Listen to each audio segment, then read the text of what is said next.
บัดนี้เป็นครั้งที่132ตรงกับวันที่21มีนาคมพศ2569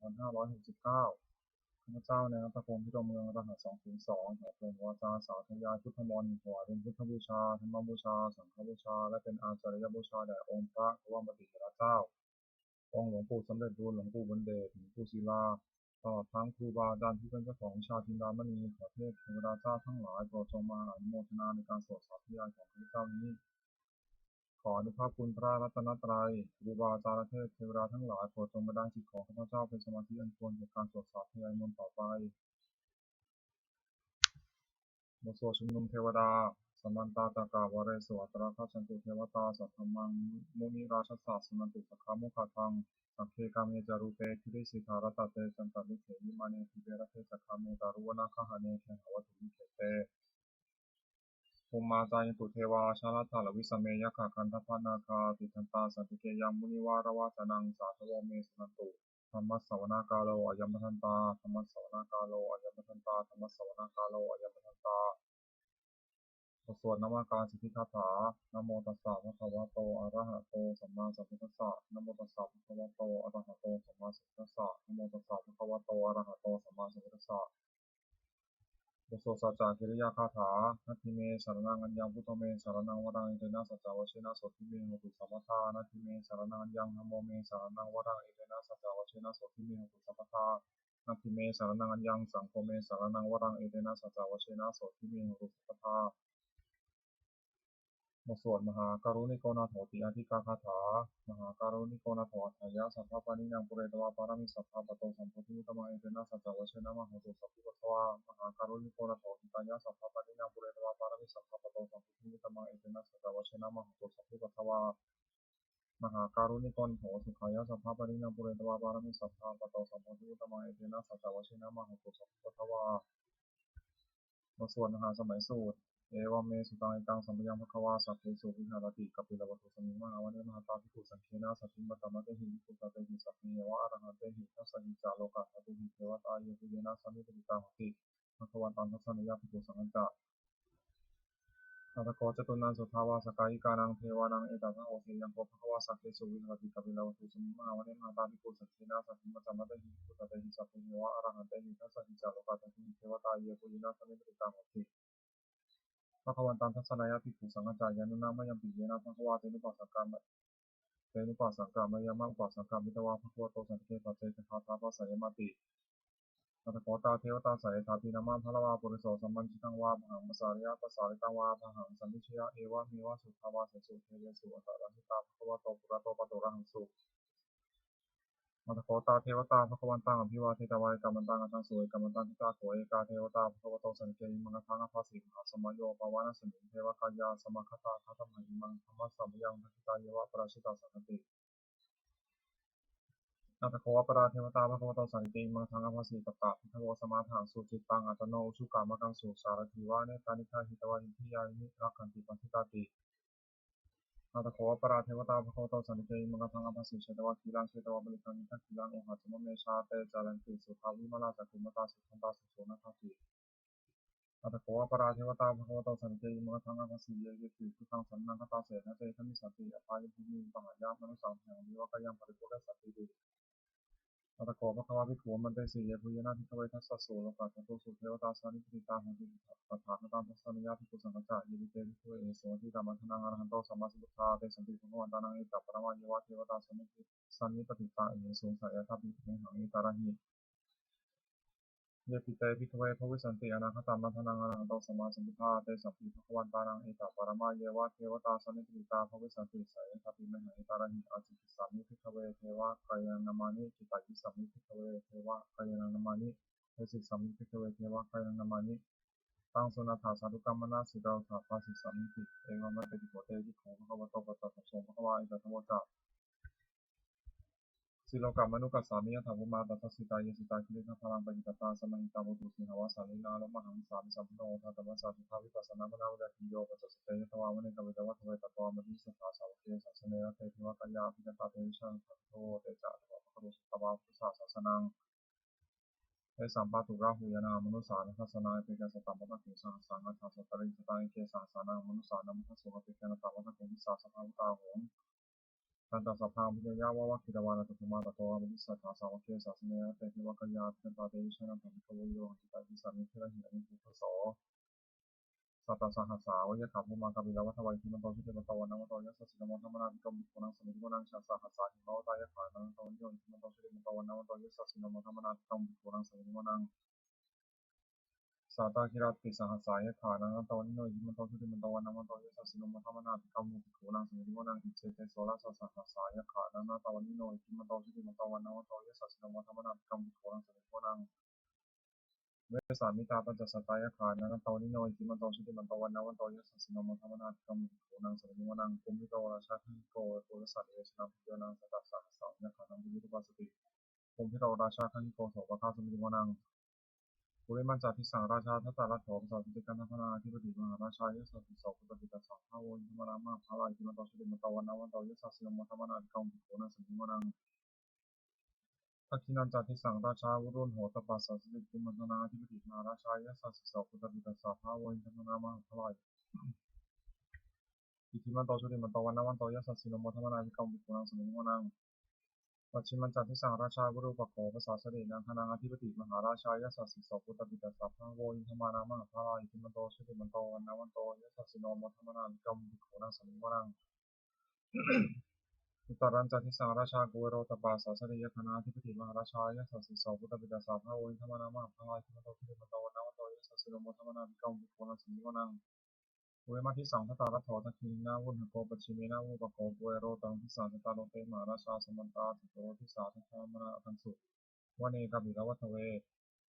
เตสัมมายาวิโนทัสสะคุจาริกาสถามายากุเดนทุเวเดนทุทิจากวิโตสหัตันโนกรรมสังโฆจากกินุคันทุนิคันทุจากปนาโทปมัญโยจากเทวสุรุตมาตริ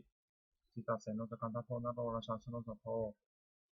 อาคูปัญจสีโพเจวะเทมพโรสุริยวัชสาเอเตเจเนจาราชาโนคันธพาสาราชติมัทวนาภิกรมิโกนังสมิโกนังอัฏฐาคุณนัมสานาคาเวสาราสาราชกากัมภวสัตตาอาคู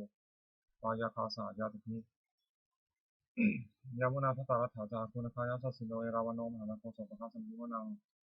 เนนาคาราเชสหัสสาหะเตติภาทิชาปฏิวิสุทธจักโขวิหายสาเตวนามัชปตาจิตาสุปนาอิติเตสานามังอภัยตถานาคาราชานามัสสิสุปนาโตเขรามกาสิโตสานังหิวจันหิปาวหายตานาคาสุปนาสานามกสุทัง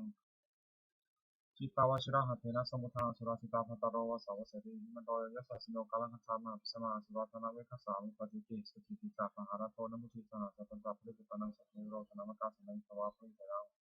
ว่าหกธรรมุปัสสมุสมโยตานิพันเตติภูนังสมิโมนัง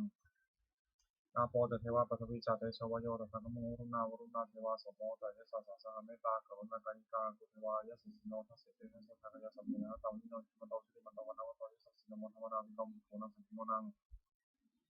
เวทุจเทวาสังลิจาสมาจทเวยมาตนะโสวิสาเทวาตถามาโคปุรหิตาโสยโสวิสาเทวาโสยมาโคปุรหิตานะขัตตานิปุรหิตวาคุมทาวะลังกาวะโสนังวะโสเสโสสะโกมังคปุริโตทัสเสเตทัสสะทากายสัมเมนะตาวิโนจิมันโตชิติมันโตวันนวันโตยัสสะสิโนโมธรรมนาภิกรมิโกนังสมิโมนังอัฏฐภูสาวกเทวาชาลมคีสิกขาริวะอริยกาจโรชาจาอุมาบุคคลิภาสิโนวรุณาสาธรรมจาสุตาจาริสุตาสุตยะอริราภูอภูวสาวนิสิโนทัสเสเตทัสสะทากายสัมเมนะตาวิโนจิมันโตชิติมันโตวันนวันโตยัสสะสิโนโมธรรมนาภิกรมิโกนังสมิโมนังสมานามหาสมานามนุสามนุสุตวาจิตาวติสิกาภูอภูมโนภุสิกาถาภูนโยเทวายจาริตวาสิโนปารังคามหาปารังคาภูเทวายสสิโนทัสเสเตทัสสะทากายสัมเมนะตาวิโนจิมันโตชิติมันโตวันนวันโตยัสสะสิโนโมธรรมนาภิกรมิโกนังสมิโมนังสุกาการุมหารุณาอาโทยคณะสาสหะโอทาตกะยะหาปะมุขาคุเทวาวิจักขณาสัทธามตาหารักษามิสกาใจเยสสิโนธนยังอาคาภิชโนยุติสาธิวสติเสเตทัสสะทากายสัพเพนะตาวิโนจิมาตอชิติมตวันนวันตยัสสะสิโนมธรรมนาภิกรมิโกนังสมิโมนังเขมิยาตุสิตายามากาตกาใจเยสสิโนสัมพิตกาลามาเสถาชติธรรมจาสวานิมันนาราติโนอกุวตากุกรานิตาทัสเสเตทัสสะทากายสัพเพนะตาวิโนจิมาตอชิติมตวันนวันตยัสสะสิโนมธรรมนาภิกรมิอภิกามุภิกขุนังสมิโมนังสัทเทเตเทวานิกายาสัพเพนะตวันนิโนนามันวายนาคัจฉุเยจันเยสัตติสาสหะอุทาจัน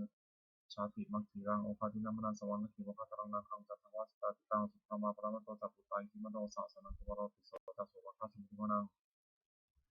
สาสัพพมาโลกานังมาพมาพิเทติอุปปโนชิติปันโตปิสมากายโยยสัสสิโสทัสเสถะอิตราคุปเจกาวะสวัติโนเตสัจจามชตวะคาหาริโตปะริวาริโต จัสสัพเพวิคันเตเสนเทเวสัพพะมะเกมานะเสนาธิกามิปัสสะกานะสามัคคีอเนกาคณะสัพพะทะลักขินะพันธามัทโวสมันตาปริวาเรขามโมมุจิตาโพธินังอิติตถามาเทโนกานะเสนาเปสยิปานินาตละมาจัสสรังกัตตวันะเทระวังยะถาภวสัพพโมโทธนายันโตสัพพิชุโกตถาโสปจิภาวติสังคุโทเสียวเสกันตัสสะพังเพียะวะวัคคิตวานะจุกุมาตุโตมะริสัทธาสาวเกสัสเนยเตมานะเสนาอภิกตาเตวิชนาสัมภิโกโมเตจาตปะมะกะโรสุตวาพุทธศาสนามิตาราคิหิปะกามงเยสังอมะติสวิสัพเพวิจิตาสังฆาราภิยติตายะสัสสะโมทติสาปุเตหิสาวกาเตชะเนสุตติบทสวดจุลชัยปกรณ์นะโมเมพุทธาเตชะสารัตนัญญาธรรมิกาเตชะปัสสิทธิปัสสิเทวานารายะปรามิสุราสิทธิธรรมาเจริภาจัตตาตุโลกาหัมมิรังคาสัมพุทธาภูตุภาจัตตาธรรมะชยปัสสิทธิวันตุเตชยชยธรณีธรณีทัพพิยทัพพิยทัพพินาทีชยชยพระคนละตนละนิสัยวินัยสัจยามีนุราชพนาและชีชยชยคัมพิราสพินาคินาคีปิสาจัปุตตากาลีชยชยทุนิมิตาโรคีชยชยสิงคีสุตตาลมุขชาชยชยวุณมุขสัตตาชยชยสัพพะทินาคาตุอนันโตชยชยข้าจักรนัตโตรงสุการะผู้ทรงศีลหาภิยคติปาชยชยวุณมุขายตาชิตาชิตาเสนาริปุณสตินารดีชยชยสุขาสราชีชยชยทาริตะเลสัทธาสุชยาชยชยธรณีสันติสัทธาชยชยมังคลกัญญาโทเขชยชยวรุณยักเขชยชยรักเสสุรพุชเตชาชยชยพระเมธคณาชยชยราชาธิดาสาชัยชยชยปรมิสัพพังชยชยอรหันตาปัจจิกาพุทธสาวังชยชยมหิสุโรหโรหรินเทวาชยชยพระมาสุรโขชยชยนาโควิรุณหโกวิรุปโขจันทิมารวิมินโทจาเวนะตโยจักโขเวโรวรุณโนปิจาอคิวายโยจักปาจุนโหกุมารโรทตารัตโกธารสามาธิวาสิกิตาปัสสะอัคโยอิชิโนสาวกาสัพพชยธรรมโมพรตุเตชยธรรมโมจักสังโฆจักทัสสะปาโรจักชยกังอิเตนะชยเตชินะชยสัพพิโพตุเตเอเรรังพุทธเตชินะหุตุเตชยมังคลังชโยปิพุทธศาสริมตโยมนัสสะจัปปิมตโตปราชโยโคสยามพุทธิมเทโพวิตาชยตถาธรรมคณะมิสิโนชโยปิพุทธศาสริมตโยมนัสสะจัปปิมตโตปราชโยโคสยามพุทธิมเทโพวิตาชยตถาธรรมคณะมิสิโนชโยปิพุทธศาสริมตโยมนัสสะจัปปิมตโตปราชโยโคสยามพุทธิมเทโพวิตาชยตถาเทวคณะมิสิโนชโยปิพุทธศาสริมตโยมนัสสะจัปปิมตโตปราชโยโคสยามพุทธิมเทโพวิตาชยตถาสุปนคณะมิสิโนชโยปิพุทธศาสริมตโยมนัสสะจัปปิมตโตปราชโยโคสยามพุทธิมเทโพวิตาชยตถานาคคณะมิสิโนชโยปิพุทธศาสริมตโยมนัสสะจัปปิมตโตปราชโยโคสยามพุทธิมเทโพวิตาชยตถาสัพพมคณะมิสิโนชยันโตพุทธิยโมเลสากายานังนันทิวัฒโนเอวังตาวังวิชโยหิชยสุชยมังคเลยปราชิตาปรังเกเสเสปริวิโตปะเรยพิเศษเกสัพพพุทธนาคัปโตวโมทติสนะคตังสุมังคลังสุปปะตังโสมิตังสุขโนสุมุตโตตะสุยิทังพระมาจาริสุพัทกินังกายกรรมังวาจากรรมังพัทกินังปทักกินังมโนกรรมังปานาทิเตพัทกินาปทักกินานิกัตวานาพัทตัตเถพัทกินีเตยะถาราธาสุขิตารุ่นหะพุทธศาสเนอโรคาสุขิตาโหตาสหัสสัพพิหิยาติพิสนันตุปุจเยเทวาสิริธานีอภิคตาติกาลิกาสัพพังโตสุขิตาโห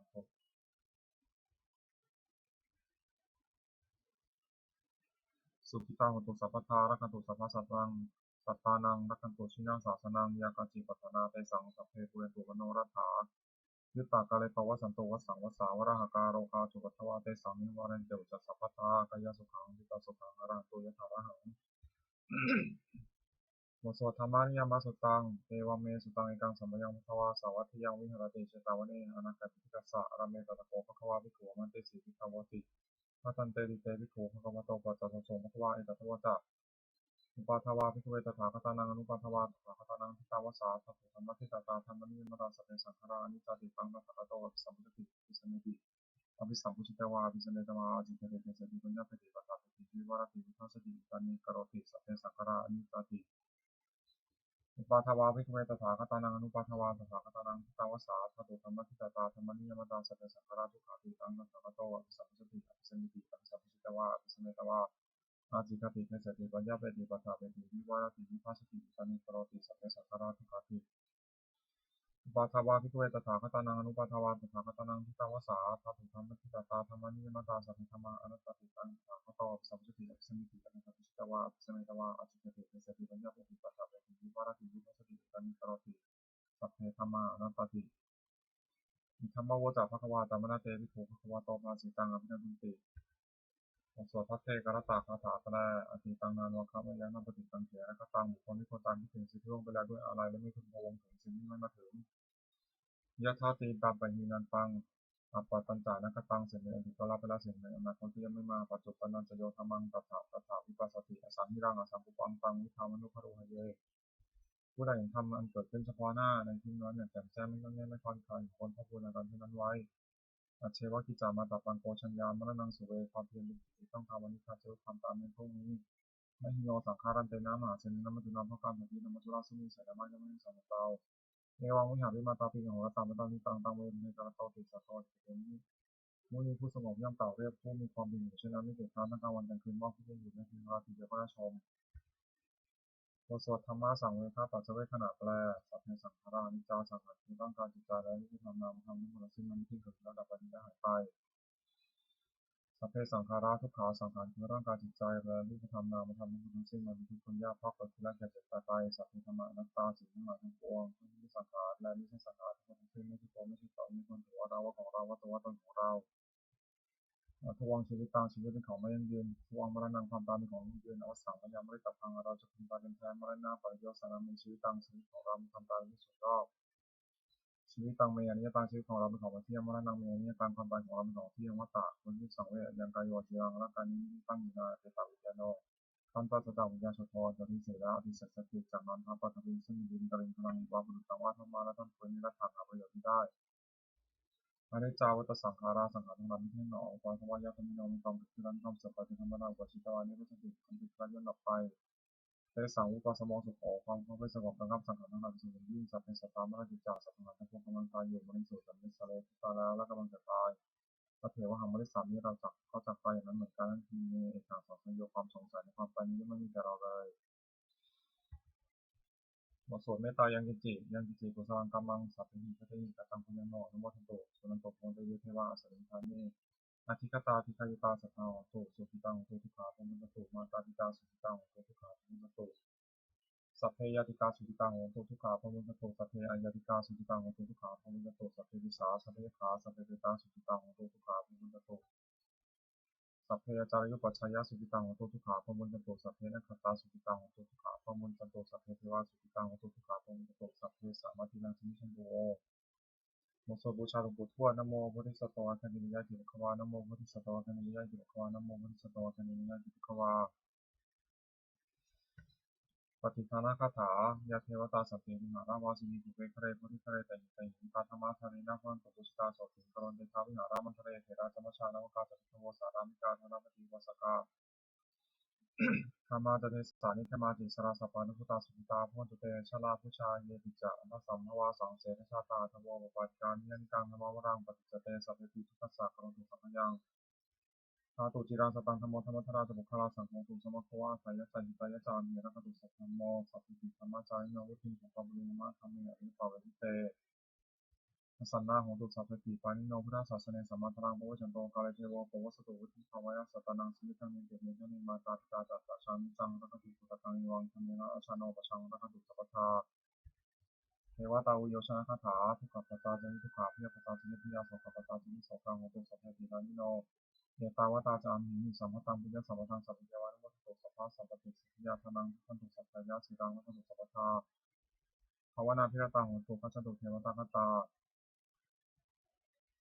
สุวังคนคาถาโหตุสัพพังสุวังครังรักขันตุสัพพเทวตาสัพพพุทธานุภเวนะโสติโหตุนิรันตรังโหตุสัพพังสุวังครังรักขันตุสัพพเทวตาสัพพธรรมานุภเวนะโสติโหตุนิรันตรังโหตุสัพพังสุวังครังรักขันตุสัพพเทวตาสัพพสังฆานุภเวนะโสติโหตุนิรันตรังสัพเพพุทธาพระปัตตาปัจเจกนันเตพลังอนันตานันจาเตชนะรักขมัทมิสัพพโสสัพเพพุทธาพระปัตตาปัจเจกนันเตพลังอนันตานันจาเตชนะรักขมัทมิสัพพโส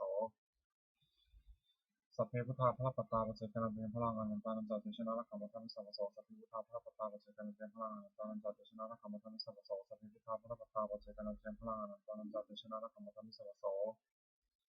สัพเพพุทธาภะปัตตาปัจเจกนันเตพลังอนันตานันจาเตชนะรักขมัทมิสัพพโสสัพเพพุทธาภะปัตตาปัจเจกนันเตพลังอนันตานันจาเตชนะรักขมัทมิสัพพโสสัพเพพุทธาภะปัตตาปัจเจกนันเตพลังอนันตานันจาเตชนะรักขมัทมิสัพพโสสัพเพพุทธาภะปัตตาปัจเจกนันเตพลังอนันตานันจาเตชนะรักขมัทมิสัพพโส ด้วยอำนาจแห่งบุญกุศลที่ข้าพเจ้าได้สวดสาธยายพระพุทธมนต์ข้าพเจ้าของน้อมกล้าวที่ถวายเป็นพระราชกุศลแด่สมเด็จพระนางเจ้าสิริกิติ์พระบรมราชินีนาถพระบรมราชชนนีพันปีหลวงผู้เสด็จสู่สวรรคาลัยขออานิสงส์แห่งบุญกุศลนี้จงเป็นสัพพะสิริมงคลแก่ข้าพเจ้าแคล้วคลาดปลอดภัยจากทุกโศกโรคภัยอันตรายทั้งปวงให้มีแหล่งรายได้สุจริตมั่นคงเป็นสมาชิกชอบธรรมเพราะว่าไม่มีหยดหยาดแรงจนหอยมีแต่ข้าพเจ้าขอให้ข้าพเจ้ามีสัมมาทิฏฐิตั้งมั่นในพระธรรมคำสอนในองค์สมเด็จพระสัมมาสัมพุทธเจ้าดำรงอยู่ในธรรมนิยามตลอดกาลนานมีทั้งขอเทพเทวดาทั้งหลายที่ได้อนุโมทนาสรรการในบุญกุศลนี้โปรดเสด็จประสาทน้อมส่งอนุภาพมงคลไปสู่วัตถุมงคลพระบิดายศสิทธิ์ทั้งฝ่ายไทยและฝ่ายลาวรวมถึงวัตถุมงคลทั้งปวงที่ศักดิ์สิทธิ์ทั้งหลายที่จัดสร้างขึ้นเขียนด้วยพุทธานุภาพเทวานุภาพและพุทธานุภาพอันศักดิ์สิทธิ์อำนวยผลให้เป็นสิริมงคลแก่ผู้ครอบครองและบูชาทุกประการเทอญ